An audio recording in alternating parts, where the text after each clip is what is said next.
Hi friends, hello friends, అందరికీ good evening friends. నేనైతే విజయవాడ వచ్చానని మీకు చెప్పాను కదా. అయితే నేనైతే మీకు ఇప్పుడు ఒక టిప్ చెప్తున్నాను. ఇక్కడ కనిపిస్తుంది కదా, ఇది వేప చెట్టు. అయితే ఈ వేప చెట్టు వల్ల చాలా యూస్ అయితే ఉంది.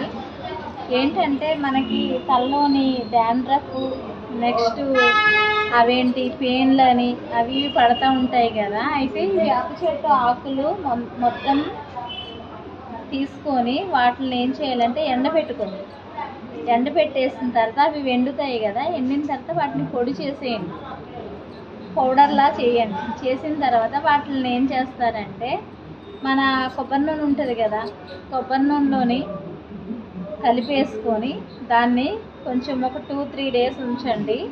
అవన్నీ కూడా ఏమవుతాయంటే మంచిగా మిక్స్ అవుతుంది. అప్పుడు దాన్ని కొంచెం జల్లీతో వడగట్టండి. అలా వడగట్టడం వల్ల ఆ వేపరసం అంతా అందులోకి ఆయిల్లోకి దిగి మన తలకి పెట్టుకున్నప్పుడు డాండ్రఫ్ కానీ, నెక్స్ట్ పెయిన్ లాంటివి కానీ, చుండ్రు కానీ ఉండదు. ఇవ్వండి ఫ్రెండ్స్, నేనైతే అయ్యే వాడుతున్నాను. నా హెయిర్ అయితే చూడండి, నా హెయిర్ ఇలా ఎదుగుతుంది.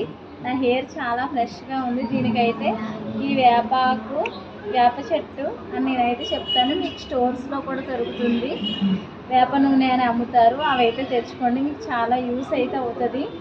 మీరు ఎన్నో షాంపూలు వాడుంటారు, కానీ ఇదైతే ఒకసారి ట్రై చేయండి.